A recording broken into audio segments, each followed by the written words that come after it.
All right, guys, welcome back to another episode of Carson's Conversation. We're at 18 episodes now. That is just insane to me, and I gotta thank you guys. It's amazing. Today's guest is my cousin Christie Mann. She's an amazing author. She's done so many crazy things. She's lived in California, which she just recently moved back from. The books she's made are all about emotion and how to handle them for younger people. And now she's just recently moving into how to help adults handle their emotion and deal with stuff like that. So, all right, guys, I hope you enjoyed the episode. Thanks for watching. Crushing it. That's a good book. Crushing it. That's the Gary Vee book. That's the one that kind of I read it and I was like, he's good. I like him. He's really good. Yeah. He's the real deal. My mom says I swear by him, which isn't very true. It's kind of just he's interesting, and I want to see his perspective because he seems pretty honest. You know what I mean? He seems very straight up, and I like that he's not like bullshitting. Yeah, he's like, you have to work hard, right? You got to put in the time, because there's a lot of other kind of motivational speakers that will be like, "Here's my 6 steps to success." He's like, "No, that's bullshit. That's not true." I love that. That's the one thing. Like you see, like Tony Robbins, and it seems kind of like that, where it's just like it doesn't seem real enough. Mm-hmm. Where you look at Gary Vee and you're just like, he's been saying the same stuff for the past 15, 20, 30 even. No, not 30, but he's been saying it for so long. A long time. Proof's in the pudding. Yeah. So for you, what have you actually like? Because do you want to get to that kind of level where you're just inspiring and you help people with emotions? Do you want to be the Gary Vee of emotion? Ooh, wow. You know, when I first started when I first started my work in like leadership development coaching, it was never ever an aspiration to like be a brand. Yeah, but it never really is. No, but it's happening organically in the sense that the books, and now I've created this other new product, and in this day and age, we all have the ability to market ourselves and create content. So it's almost like that's how we do business now. Yeah. So it's like how it's done. Which is the best part, I think. Like it's so interesting to see how everything's completely like evolving and going into all these different aspects of just where like social media not only has like evolved, and you can see all these different ways for people to make things and build brands and stuff like that. But it's just super interesting to me. So for you, you're building the emotional empire. You wanted to build an empire, as you said earlier, and I was like, that's awesome. That's the best. Yeah. What is the first? What was your first step? What was the first thing to get you into the door of doing that? Because I know you lived in California. Was that anything else also? What was the motivation kind of thing? So like the starters with the Lil Sass books, like what? Or just anything like so. Let's go all the way back. Before you made Lil Sass, because Lil Sass came out last year. Yeah. All right. I remember the launch, August 25th. Yeah, good memory. No, it's really just my Snapchat. It's really good. It cops up the memories. Memories, awesome. No, but awesome. So what kind of motivated you to get into the emotional health area kind of thing? So the short answer is my family went through some really difficult times when I was around 13. Yeah. And I didn't know how to be with my emotions, and at that time didn't necessarily also have people around me that knew how to be with their own emotions or help me with mine. Yeah. So when I became old enough to start to be aware that, hey, there's these things like that we have, and it's okay. Yeah. And there's tools that we can have to actually be with them. I started my own healing journey. I started when I was about 26, 27, working with a therapist, and that led me to the profession of coaching. Yep. And through my coach training, it opened a whole door around leadership development. And what I found through my own training was that most of us struggle with being with our emotions. For sure. It's not, it's a universal issue in our culture. Yeah. So and you just kind of use that as something to, not only do I want to help more people, but I started with helping myself and then going from there. It started with, I've got some like unresolved issues. I need some more tools so I can cope better in life. And I've been really, really lucky that I've been able to make a career out of it. Yeah. So I've learned things. I've received training. And then I've shared it with to help others. Yeah. And that's where you kind of segued into Lil Sass. And I read all of the books, and they were. You did? Yeah, I did.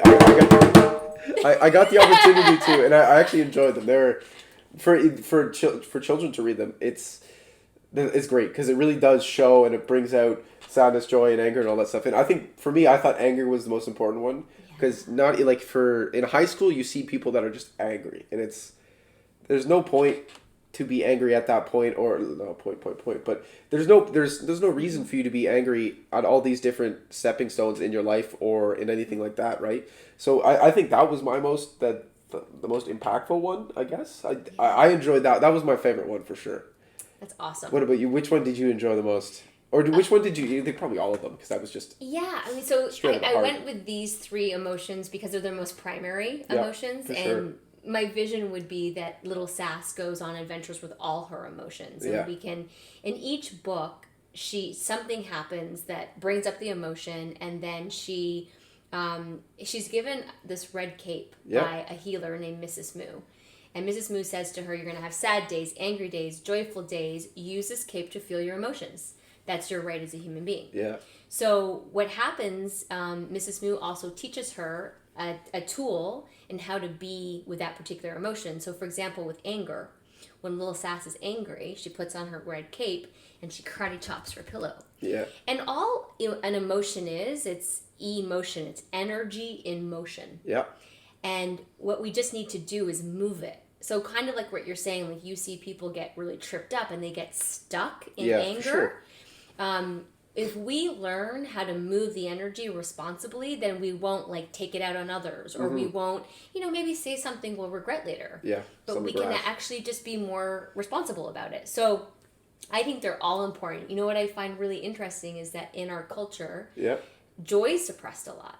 So yeah, I do see that. I can agree with that. Right? People are like, oh, don't express too much joy because then people will think you're bragging, or they'll think that you're full of yourself. Yeah.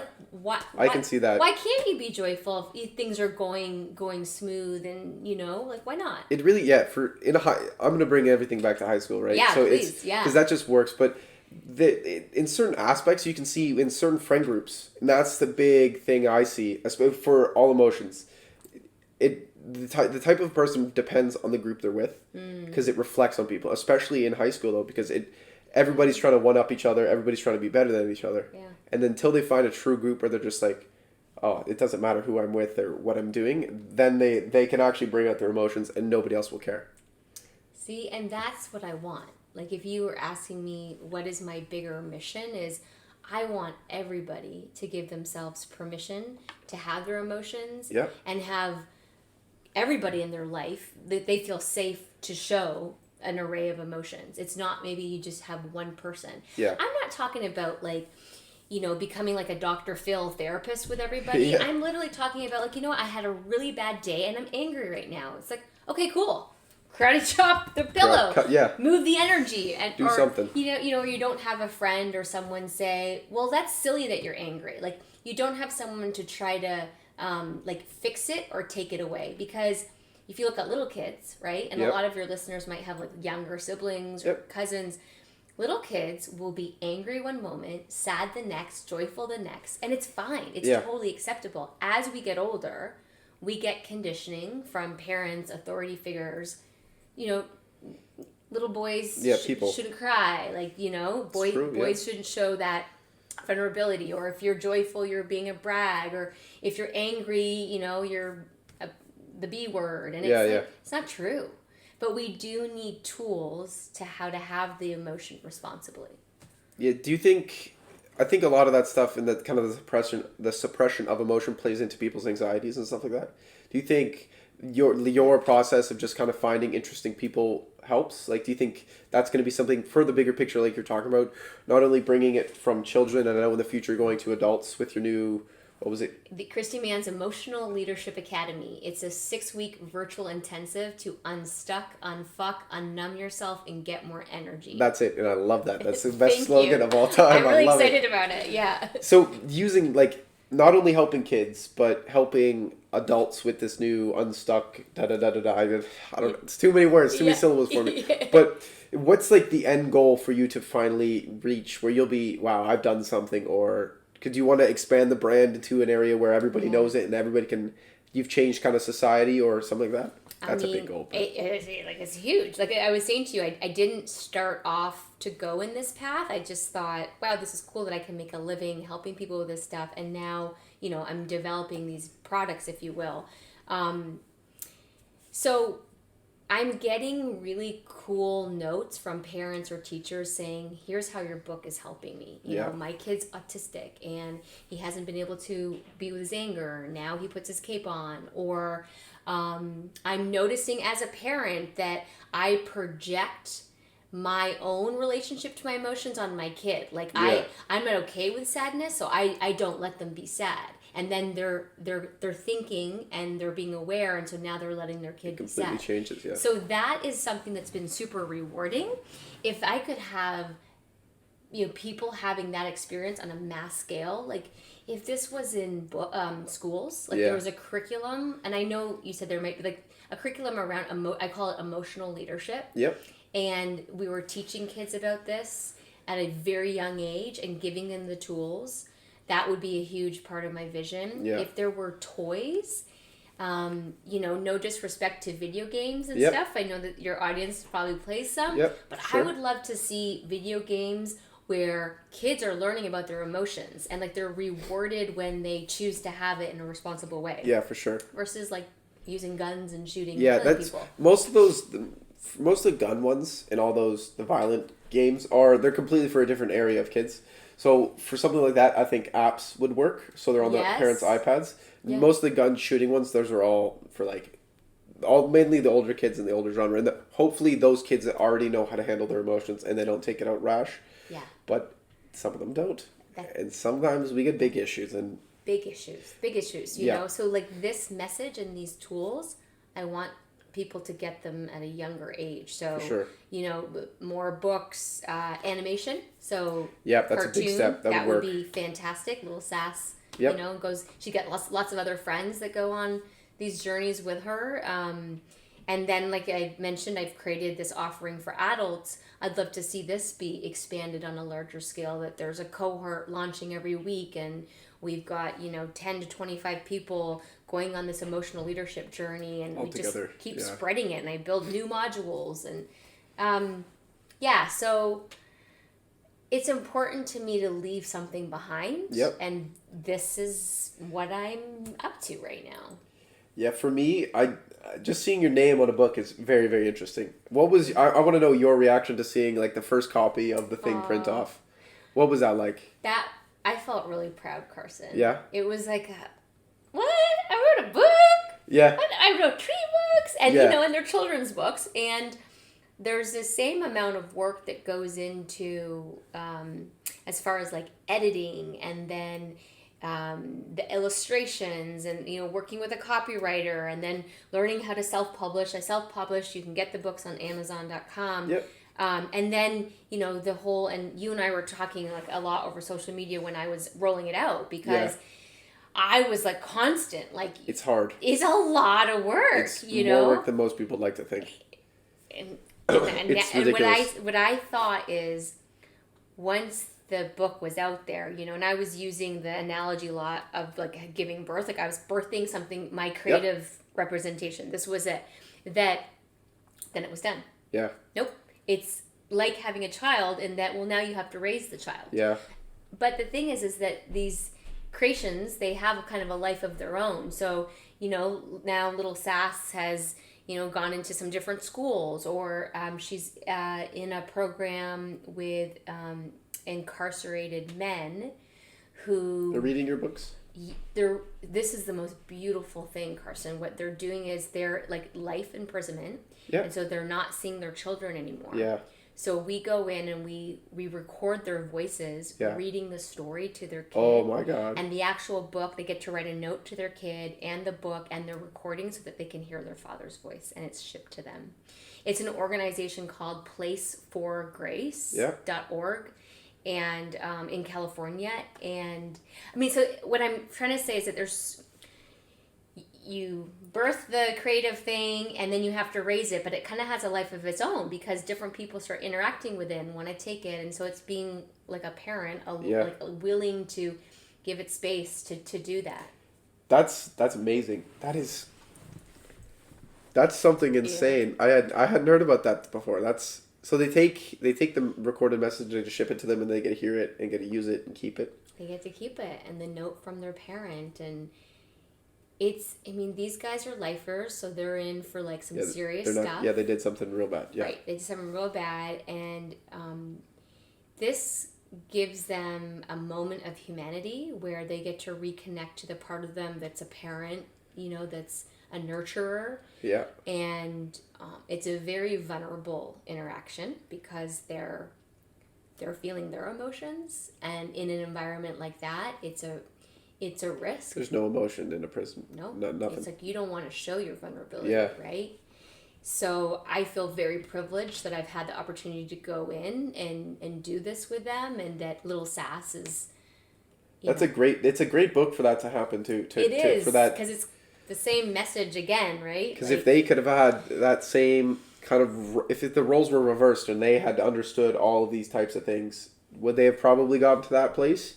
Probably not, because they would have been able to experience and understand the true power of your emotion and how far it can really stress you and take you to a far place, right? I'd like to believe that if we all had more facility around our emotional wellness leadership, that we just would do better. We'd be better humans. With less people just kind of putting other people down and just finding common ground between each other, rather than going, oh no, I've already got this, or just saying, oh, I got this, I just found this really cool thing. Oh, I've seen that for a while. Like, there's stuff like that, and if people could just truly find, I'd say peace, I guess, in emotion and all those other things, it would just make, I think the world that we live in would be a lot better, and there'd be less issues, and we could focus on the real issues rather than just fighting each other, right? Yes.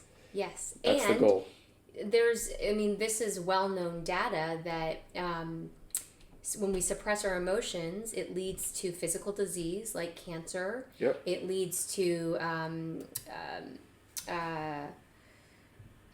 drawing a blank. I was going to say different things like with our gut issues, and it leads to mental health issues like anxiety, depression. I mean, it's so interlinked that if we're not moving the energy of the emotion, it's going to manifest in different ways. And that's the thing I'm really, really wanting to get across to people. So if I can see that though. It's something really tough, especially seeing a whole bunch of other people in my day-to-day life where it's just like they've gone through a lot of stuff and they're coming to school and then they've got to deal with some other stuff, or it's not stressful. It's definitely stressful for them, but it's just seeing them. It's just like, they need someone to help. They need something, and it's kind of hard to go in and help them out, right? So the books would definitely help other people out. And for older people, they'll be able to understand through the lessons and stuff like that, and the curriculum you're talking about, that it can really fix their issues, right? Definitely. Yeah, the back of each book, there's a discussion guide so that the adult and the child can talk about that particular emotion. Yeah. And both get more awareness about the emotion and how to work with it. And then one of the things that I'm a yoga and meditation teacher is another part of all of this. Yes, you're doing everything, jeez. Well, like we started by saying, like, I took myself on this journey, this healing journey, and I've been really lucky that I've been able to create a career out of it. And but what I have found is that meditation is probably the best thing in my experience to really help regulate emotions. Yeah. Because what happens is through meditation, you learn how to observe yourself versus like let it take you away. So it's like I can be sad and observe myself being sad versus, just get so taken out by it. Does that make sense? I kind of. So yeah. For you, rather than just kind of sitting down and relaxing and fully getting into the focusing on just breathing, allows you to just kind of find all the other issues. Is that what you're trying to get at? Well, one of the outcomes of meditating regularly is that you train the brain to observe yourself. You're basically training an observer. Okay. So that you could just be experiencing anger, sadness, or joy. Yep. And instead of like just like, some people experience rage and they let it and then they create issues. Instead, you're like, I am angry, and because you're a regular meditator, there's a part of your brain that is observing it versus letting it like take control. Yeah. So I just want to offer that to people. I mean, I know more and more people are meditating, but it's a great tool to learn how to have a healthier relationship with our emotions. So how would you use meditation to find a better, to communicate better with people, find your emotions better because I just want to know, I think my audience would be more interested in seeing how to use it and figure out what to do with it and how they can really get their anger out. So what would you use? What would you suggest? So can I teach you a Kundalini yoga meditation? Let's do it. Okay, so we can stay seated down. It's kind of like what Lil Sass does, but it's modified. So it's called the Fists of Anger. So you can just YouTube it and you can see it done. So you take your 4 fingers and you wrap them around your thumb and you make like a fist like this. And then what we're going to do is like backstrokes. But we're going to make sure we go all the way like over our head. Yeah. Okay, so that's the one part of it. Yeah. We'll stop that for a moment. All right. And then the breath is called O mouth breath. And you're going to pump your navel and then your mouth is an O. So it looks like this. And you're sucking in from your navel. So try that. Okay.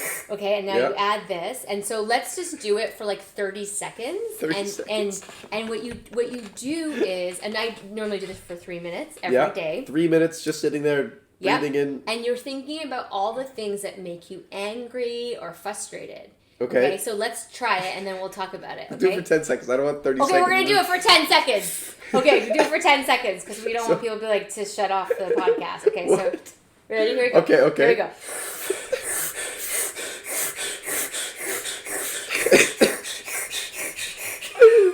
I don't know what to think. You're like, so do you feel silly? Yeah, but for me, I feel silly because we're recording this and I want to see. So you feel self-conscious? No, that's a little bit of it, but it's. I feel like it would work, but it also just seems so out there to me. Yeah. Okay. It seems very far out there. I don't know how that would help. Well, let me explain the science behind it. Okay, so the breath. So one of the things that we don't do well in our culture is like breathe the way that the body is designed to breathe. Yeah. So the O mouth breath, you're actually just circulating the breath and the energy out because you may be tired or like you're stagnant. So that's part of it. And then the fists of anger, again, you're moving the energy and you're moving, it's called out of the energetic body, you're releasing the anger. And so thinking about the things that make you angry while you do it is really important. And if any of your listeners aren't just falling off their chair dying laughing now, just try it. Sit at home and try it. Yeah, and do it by yourself so you don't feel self-conscious. For sure. You actually close your eyes so that you're not distracted by things that are around you. Yep. And if you committed to doing it, say every day, maybe start with 60 seconds, but get up to 3 minutes every day for like a month. Just notice what it does for you.